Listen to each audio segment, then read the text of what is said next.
Hi guys, welcome back to my channel incredible lifestyle. I hope कि सब ठीक ठाक होंगे।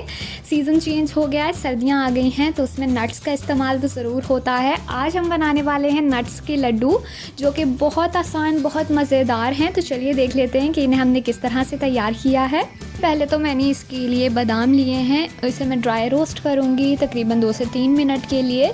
कोई भी चीज़ इसमें शामिल नहीं करेंगे हम अभी। और अंदाज़े से मैंने आधा कप के करीब लिए हैं। कोई भी परफेक्ट मेजरमेंट नहीं है, इसलिए बिल्कुल परफेक्ट नहीं बता सकती हूँ कि कितने हैं।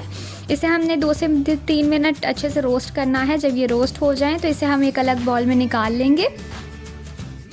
इसके बाद मैंने यहाँ पर काजू लिए हैं, उसे भी मैं इसी तरह ही ड्राई रोस्ट करूँगी। ये बहुत जल्दी रोस्ट हो जाते हैं, तो जैसे ही इन पर लाइट ब्राउन से कलर आने लगे का मतलब है कि ये रोस्ट हो चुके हैं। इन्हें भी हम इस तरह से निकालेंगे। यहाँ पर आप देख लीजिए कि इसमें लाइट ब्राउन मार्क्स आ गए हैं, तो यहाँ पर इसे भी मैं उसी बाउल में निकाल लूँगी। नेक्स्ट मैंने अखरोट लिए हैं थोड़े, और इसके साथ ही पिस्ते लिए हैं, और इन दोनों चीज़ों को भी मैं इसी तरह से ड्राई रोस्ट करूँगी। और उसके बाद इस बोल में निकाल कर हम सारी चीज़ों को ठंडा होने देंगे।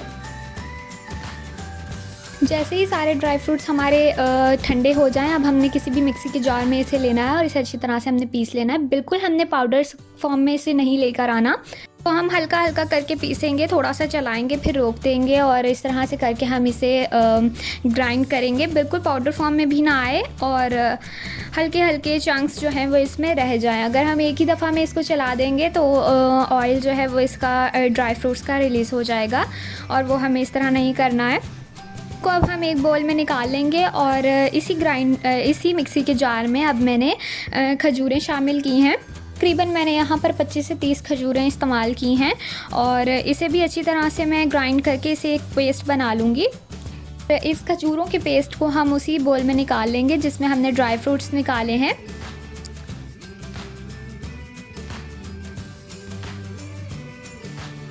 बोल आप थोड़ा सा बड़ा ले लीजिए जिसमें आप इसको अच्छी तरह से मिक्स कर सकें। साथ ही इसीलिए मैंने यहाँ पर बोल चेंज कर लिया है। जिसके बाद मैं यहाँ पर इसमें शामिल कर रही हूँ 2 खाने की चम्मच कोकोनट पाउडर और 1 खाने का चम्मच कोको पाउडर लिया है, जिसके साथ इसका टेस्ट जो है वो बहुत अच्छा हो जाएगा, चॉकलेटी सा हो जाएगा। जैसे बच्चे भी इसे बहुत शौक से खा सकते हैं। अगर आप को चॉकलेट फ्लेवर नहीं पसंद है तो आप इसे स्किप भी कर सकते हैं। के बाद हम इन सारी चीज़ों को अच्छी तरह से मिक्स कर लेंगे, और मिक्स करने के बाद हम इसका एक लड्डू बनाकर देख लेंगे कि अच्छे से बन रहा है। और यहाँ पर आप देख लीजिए कि परफेक्ट शेप इसकी आ चुकी है। और जैसे ही हम लड्डू बनाते जाएंगे इस तरह से, और साथ ही हम इसको कोकोनट पाउडर में इस तरह से हम कोट करेंगे अच्छी तरह से, और इसी तरह से मैं सारे तैयार करके रखती जाऊँगी। इसमें आपने देखा है कि हमने कोई भी चीनी का इस्तेमाल नहीं किया है। जो मीठा इसमें होगा वो खजूरों से ही होगा, और काफ़ी सारे इसमें मुख्तलिफ़ किस्म के ड्राई फ्रूट्स हमने इस्तेमाल किए हैं। तो ये सर्दियों के लिए बहुत अच्छे हैं। ज़रूर आप इसे इस विंटर में बनाएं और इन्जॉय करें, बच्चों को भी बना कर दें। सो यार, वीडियो पसंद आई हो तो लाइक, शेयर एंड चैनल को सब्सक्राइब ज़रूर कीजिएगा। मिलती हूँ आपसे नेक्स्ट वीडियो में। Till then, bye bye.